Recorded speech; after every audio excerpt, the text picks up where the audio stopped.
my god kibi nnyo kibi ddala naye ate tetulina kyakikolera mpola mpola mukama bw'atyo bw'asalawo. Omukyala mukulu amanyikiddwa nga Evelyn Lagu yeetaaga $2,500,000 okuba nti asevinga obulamu bwe, obulamu bugenda mu maaso n'okuba nti busereba era nga tasibewo yali ku mimwa gy'abantu mpola mpola.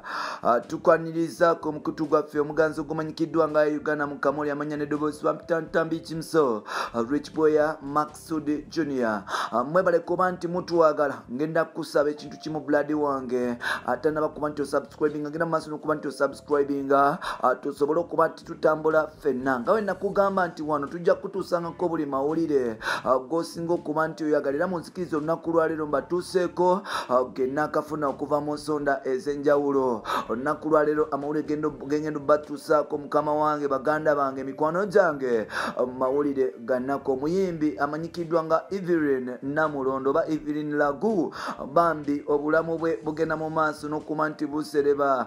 Waki Eva Namulondo ate kyaliwa Rema Namakula yazze mu mutwe gwange sorry. Omuyimbi amanyikiddwa nga Evelyn Lagu ono nga mukwano gw'abangi abaddeyo mu kubakyala oba oliawo abali mu bandi abayimba obulungi ate nga abadde muzanyi wa mizannyo mu bibiina eby'enjawulo. Ono nno abadde actress abadde oba actor era nga muyimbi wa ggwanga. Omukyalo ono yagenda mu maaso n'okuba nti yafuna obuzibu emyaka ng'ebiri emabega bwe yagenda okuyimba ewa Kristo n'akomawo eddoboozi neryesiba nataddamu kwogera kintu kyonna mpola mpola. Wano nno abasinga bali baziyita nti oba oliawo omukyalo ono yagenda mu maaso n'okuba nti afuna tensions kumbe ng'ate bulwadde bulala oba asobola okuba nti bumuyingira mpola mpola. Evelyn Namulondo yasobola okuba nti addusibwa ku ddwaliro eryasooka saidi z'ekibuye mpola mpola n'amala n'atwalibwa n'addusibwa ekiruddu ng'ekibuye biganye okola n'atwalibwa ekiruddu mpola mpola. Bwe yatuuka ekiruddu obulamu bwe bwagenda mu maaso n'okuba nti bwewalikiza Uganda era nga emitima gy'Abannayuganda mingi egyagenda mu maaso n'okuba nti gifa.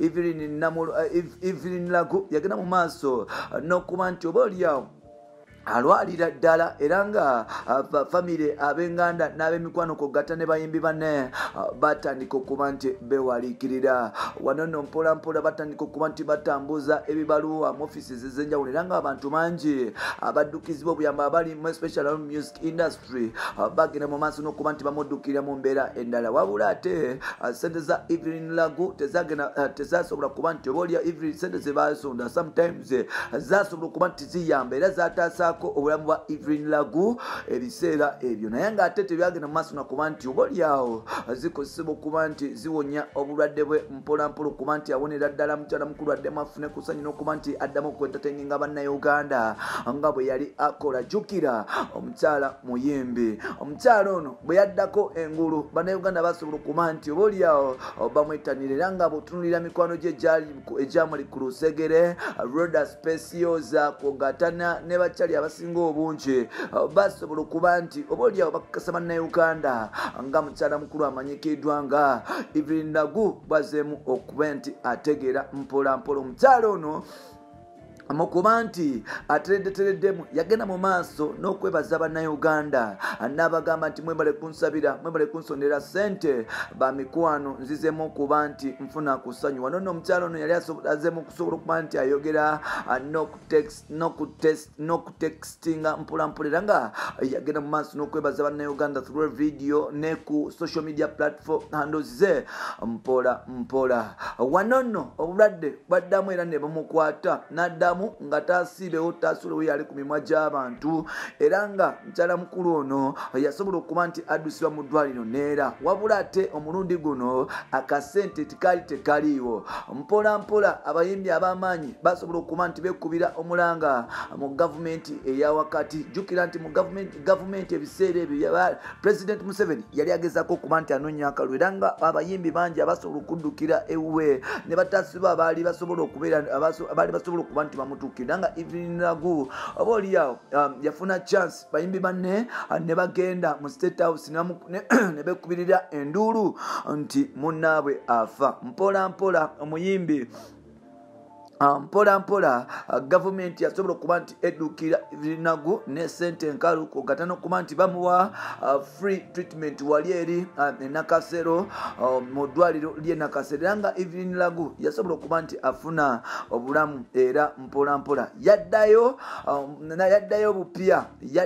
bupya ewaka era nga obulamu bwe bwagenda mu maaso n'okuba nti budda engulu ate gubadde tuyingira December January nga twakava mu election obulamu ate ne buddamu bwe twogerera Evelyn Lagu tasiibewo tasulewo yali ku mimwa gy'abantu paka sawa zino abantu beebuuza bulwadde ki obuluma Evelyn Lagu abalala nga bagamba nti oba oliawo Evelyn Lagu yatomera ate abalala bagamba nti kansa so n'olwekyo byebyo bigenda mu maaso ku Evelyn Lagu omukyala ono obulwadde bugenda mu maaso n'okuba nti bumutawaanya era agenda mu maaso n'okuba nti oba oliawo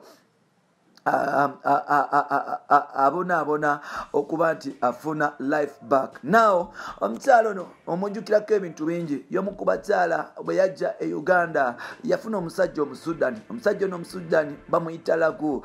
Tony Lagu yali mukwano gwange, yali bakyali wange. Omusajja amanyikiddwa nga Tony Lagu yali ana ssente nnyingi nnyo, yasobola okuba nti awaako Evelyn Lagu ssente era nga Evelyn Lagu yasobola okuba nti agabiranga mikwano gye ku sente kugata n'abamidiya DJ Jacob Omutuuze ne Dictator Maka. Wabula ate Dictator Maka yasobola okuba nti amufuniramu ddala negye kiri nti ate bamala ne beeyagalirako ddala era nga Dictator Maka nga yakagenda ku CBS okuba nti afuna omulimu nga akava ku studio agenda ku CBS yagenda mu maaso n'okuba nti anyumira sente za Evelyn Lagu. Wabula nga ate kyatuuka ekiseera Dictator Maka neyeebuuza n'ava ku mukyalo ono. Wano nno kiteebereza okuba nti oba oliawo embeera ya Evelyn Lagu yatandikira okuba nti ekyuka, omutima ne gutandika omukuba era nga teyasigala kyekimu. Yasobola okuba nti agetinga depression era nga yagetinga depressed mpola mpola.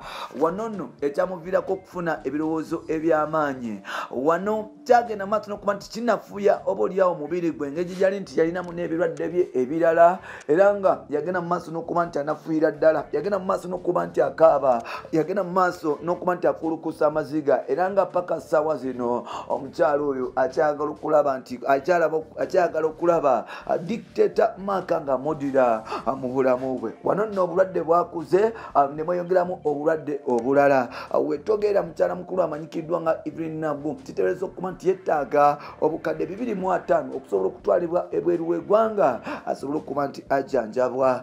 Kyannaku nnyo kyannaku ddala nti wetogera ssaawa zino oba oliawo buli muntu gwe bagezaako okuba nti batuukirira agamba nga ssente bwe zitaliiwo, agamba nga ebintu bwe bigenda mu maaso n'okuba nti bikyuka, agamba nga ebintu bwe byakaluba, agamba nga kino nakiri ekitegeeza nti Evelyn Lagu oba oliawo ayinza okuba nti afiirwa obulamu bwe mpola mpola.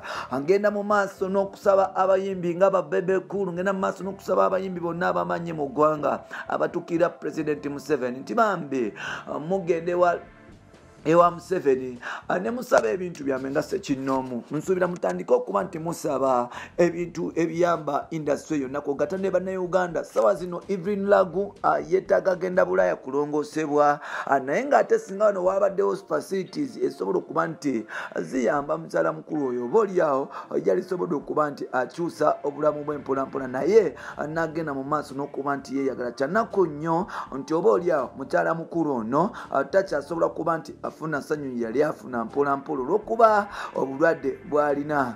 N'ekirala bannange abantu bannayuganda mwenna tuyige ekintu kimu nti munno bw'afunanga obuzibu tomuddukangako kubanga at the end of the day bw'okubeerawo kukusobola okumuwa amaanyi naye gwe bw'otandika n'omulaga nti oba oliawo takyalina mugaso omunsi obulamu bwe n'essuubi lye okufuna obulamu ligenda ne lyekubira walala. Ngenda gamba Dictator Maka nti oba oliawo mukyala mukulu ono Evelyn Lagu nga alina kyeyakukola genda mu maaso n'okuba nti omusonyiwa oddeyo mu bulamu bwe mpola mpola osobole okumuwa support esembayo gw'okubeerawo kuyinza okumuwa essanyu, kuyinza okucyenyiga ebintu bingi, ayinza okufuna essanyu, ayinza okuba nti oba olya Mukama ayitizamu gwe naawona n'ofuuka testimony ye eri abantu abalala. Omukwano oguluma naye ate omukwano tuleme gukozesa kuba nti gunyuma naye ate sometimes kiruma nga oba olya gweyagala akuvuddemu ne ku ssaawa envanyuma ng'alina okubeerawo mpola mpola mu bulamu bwo n'omunonya nga tomulabawo kyanaku nnyo kiruma era nga nsaba ffenna abali mu mukwano nti muno ne bwewakusobya nga togenda mu maaso nakuba nti omunyigira ku extent eba nti